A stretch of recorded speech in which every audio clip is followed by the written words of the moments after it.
ようやく会えるよ。ガルーはとても喜んでくれたけど、君は僕の前でどんな絶望的な顔で命乞いをしてくれるのかな。ねえ、さあシャ。My friends, my gift level 9999. I am happy to report this show keeps getting better, and that's such a good thing. We are on episode number 7, and this episode was kind of fulfilling some of the revenge arc. Now, when it came to the last guy in the wolf dude or whatever his name was, I forget what his name was exactly, but the wolf guy, the revenge was there, but it wasn't as gruesome and as vivid as this one. Now, the specific elf and elves, plural, that they got revenge on, which I think their name was like Kaito and something else, the weird scientist guy. They basically got revenge for Mia, which was the girl who was part of the party with her brother and their former teammates, no longer with us, and they got revenge for them. And he ended up using that as a catalyst because these guys have ties to the maestro. Later on this episode, we find out that the maestro is like an all-seeing being across the world kind of thing. And Light pretty much can't believe it. He's like, okay, so he's not only like a leader of the elves, he's like the world. He's like, this makes no effing sense. Like, why is this guy or person or being so omnipotent and powerful, whatever it is? So he now has a catalyst to kind of go into there. Now, in seeing them fight, one thing I was not a fan of is, I've covered this before, I absolutely abhor when it comes to testing out opponents, right? When you clearly outpower and outshine opponents, I see no value in pussyfooting around them and testing them. Light clearly outclassed these two dudes by thousands of levels. Gold and Nemumu clearly outclassed these dudes by thousands of levels.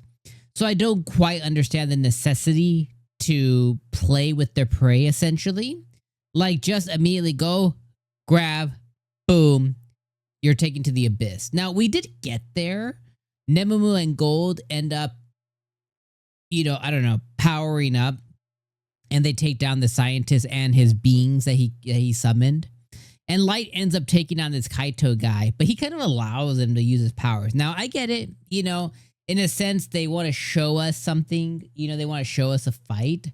But when you're basically saying that nobody in the universe, nobody in the world, except for maybe this maestro guy, and probably not even when we get to him or her or whatever, nobody can really match up to Light because he's the top, like he's at max level. Like, I'd rather them just end it quick and let's move on. Like, let's have him move to something gruesome. That is kind of one little nitpick that I still wanted to very much call out. Now, them getting to them and them ending them, I thought was really good. And I really enjoyed it, a lot, watching them kind of like, take him down, taking him to the abyss, them kind of shaking in their boots about like, oh my God, what is this? And, why do I feel such fear among these folks? And they're like, why are we in the abyss? And we were just in a different dungeon and yada, yada, yada, yada.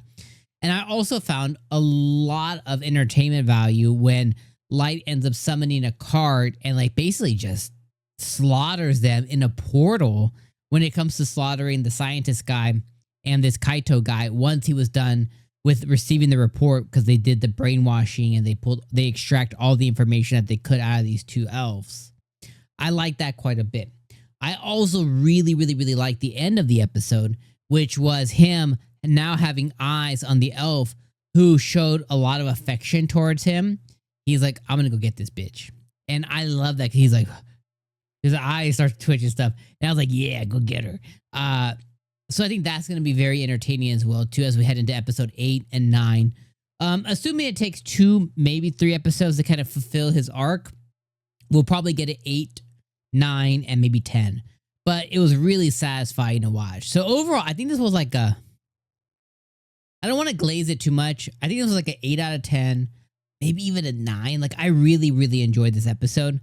Again, I want to be clear. The nitpicking I have when it comes to the fights and stuff, they're just choosing to do that. You know, that's just, it's not necessarily a this anime thing. Obviously it is because we're talking about it in this context.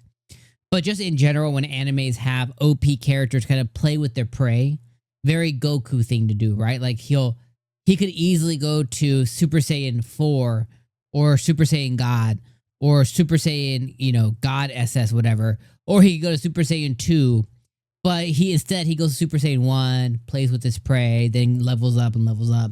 You know, it's kind of one of those things where it's a little, it gets old and tiring. It's like you could just go straight to 3 or God or Super Saiyan God and just, you know, mollywop them. Like there's not this necessity to play with your prey.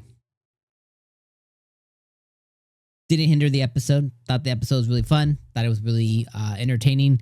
I think I'll say this. I think fun and entertaining was a 9 out of 10. I think the episode was still probably a 7, but I'll give it an 8. I'll say it was an 8 out of 10 for sure. But probably one of my favorite episodes of the show so far. And that's pretty high praise, I think, because I feel like the show's come a long way.